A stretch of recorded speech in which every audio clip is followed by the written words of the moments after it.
Okay, so this is basically going to be the start of off-season videos here. I'm going to start with someone that I think 90% of people have forgotten about, and myself included. I actually just saw a post today talking about Devin Funches, and I'm like, oh yeah, he was a Packer.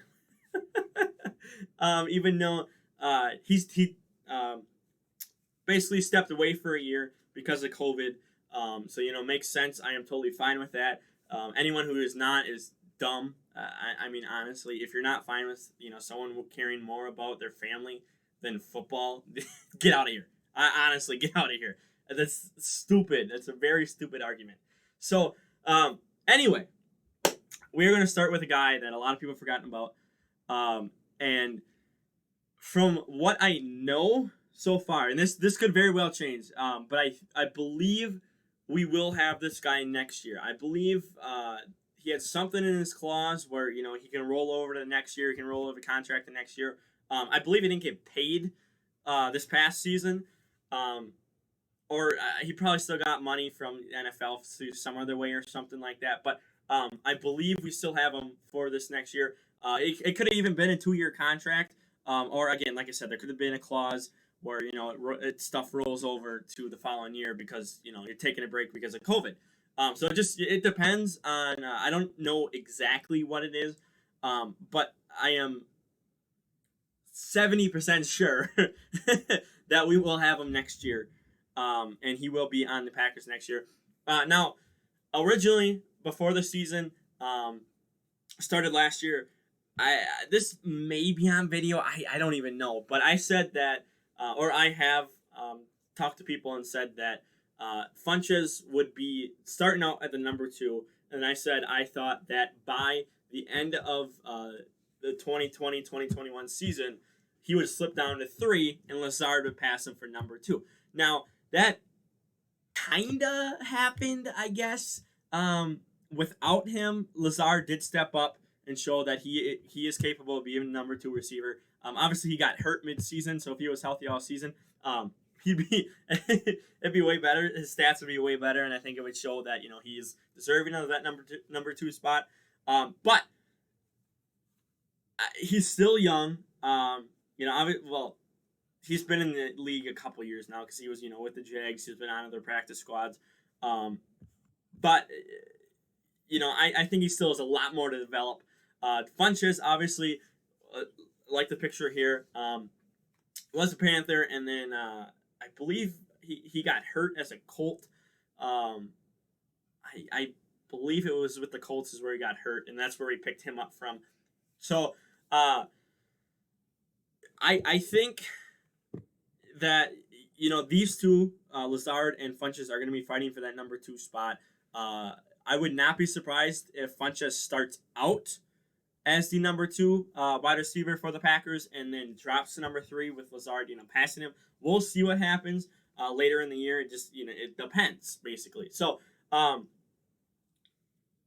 think he has the talent. I think this will quiet a lot of people that are mad about the Jordan Love pick, about not drafting a wide receiver in the 2020 draft. I will defend A.J. Dillon for life. I love that pick, and he showed the world. I mean, he can be used.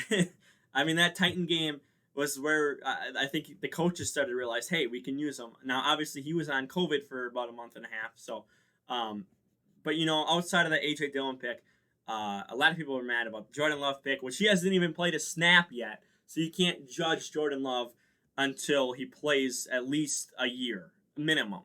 And then I think it was the 3rd rounder that got hurt before this season in training camp. I believe someone got hurt, some rookie got hurt, and then was out for the whole season. And then later in the rounds, I mean, we either kept him on the practice squad or we just cut him, or we just don't use him on defense as well. Now with Mike Pettin gone, hopefully the next defensive coordinator makes that defense a lot better. But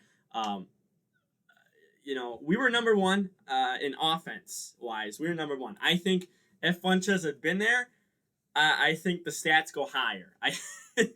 I think we we go up higher, maybe 530 points scored. Uh, you know, more passing yards. Rodgers may have hit 50 touchdowns, may have gotten more passing yards. I I think it would have been even crazier than the stats we already have if Funches played. So I'm expecting, the scheme to be the same as last year. A lot of people, uh, the second year you get used to it. Now this is going to be Funches' first year. Now I don't know for a fact that he could have been in, online meetings with people, and he could have been learning the scheme from home. I don't know if that's a fact. That's just kind of coming off the top of my head, thinking that could be what happened. So maybe he was getting some knowledge last year while he was staying home, at home with his family. So that could be it, and then he could be learning the scheme that way. Otherwise, he's gonna have training camp. Hopefully, there's a preseason, so he's gonna have to learn through preseason, and then you get better as the season goes on. Look at Tampa. Tampa was terrible in the regular season. By the playoffs, they turned it around and they're in the playoffs. Well, they're in the Super Bowl now. So anything is possible. We could have a player like Funches do that. Slowly learn it, and then bam, he hits it. He's healthy, and we're off to the playoffs with the healthy Funches, who is dangerous. You have Adams on the other side. You'll have Lazard in that mix. MVS will still, kind of be in there. He's not going anywhere. EQ, you can get EQ out of here.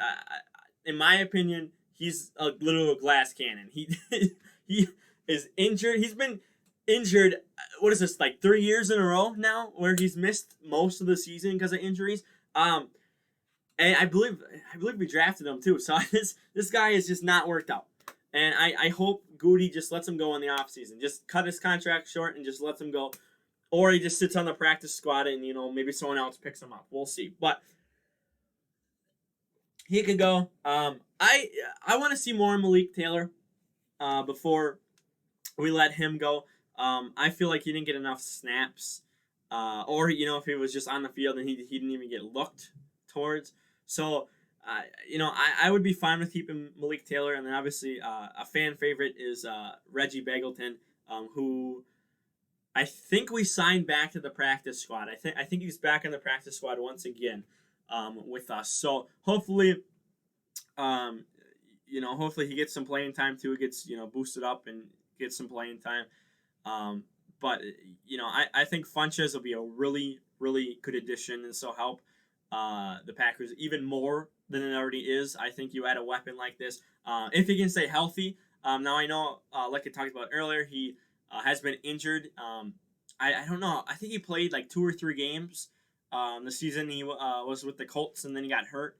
Because he was out a long time. So I don't think he played many games with the Colts before getting injured. So if he can stay healthy, I think this is going to be a really, really good pickup. I think he's going to, accelerate and get better as the season goes on. And then, I think he can show that he can fight for that number 2 spot. And right now he's on, it's a pretty small deal. So I expect, if he does really well, again, we're going to have, a lot of people leaving this offseason. So if he does really well, I can expect maybe give him a little more money a year or 2 down the road. I forget exactly how many years. I thought it was like a 2-year deal. But I'm pretty sure that's wrong. So I'm sure there's someone out there that has that information, and I just have not seen it. So I will try to find that, and then I'll probably make an updated video talking about his contract. If it is a 1 year, and this is his only year, I think again he's going to be really helpful at wide receiver. It's another weapon for Rodgers to throw to. You line him up on the other side of other side of the line, opposite of Devontae Adams. You're going to have some threats on both sides, and then you let them double cover Adams, and you're going to have Funches. You're going to have Lazard. Again, MVS, who is he's decent. Those are the top 4 wide receivers, basically, in my eyes. And I think, those 4 can be dangerous. And again, like I said, it talks about Tunyon, running back situation, which we're going to be talking about later this offseason. So, I mean, this is, I think he's going to be a big help for the Packers, and I can't wait to see him next year. Now again, we're like 9 months out from, so it's gonna be a while, but I think that he'll do good. He'll do really good if he can stay healthy. That's the one major thing is he's got to stay healthy. But if he can, I think he's a really, really good addition for the Packers. And I can see this, offense being even more dangerous than what it was last season, which is a good thing. And you have a new defensive head coordinator. So, you get that defense better, and this could easily be a Super Bowl team. But you have to play good. You can't play conservative. I'm not getting into it. I've already gotten into it before many times on this channel. We've talked about it many times. So, they gotta not play conservative. Rodgers, he does really good spreading the ball around, so we don't have to worry about a ball hawk on the team. Adams knows, he draws attention, so that leaves other wide receivers like Funches, Lazard open one-on-ones, to make catches and make good catches, and that's going to help the team. So we don't have really a selfish wide receiver. I don't think Funches is that either. He's been in the Super Bowl already with the Panthers, so he's got that experience too, playoff experience too. So this a veteran type guy like this is going to be really helpful for the next season. So I look forward to him watching him play next year. I can't wait. We got a long wait, but again, I'll have a lot of videos coming out this off season, and hopefully time flies. Let me not say that. Let me. I'm gonna backtrack on that. I don't want time to fly, but I'm already excited for the next season. So, with all that said, I'm gonna go ahead and get on here. Like the video, share the video around. Don't forget to subscribe, and we are out of here. Peace.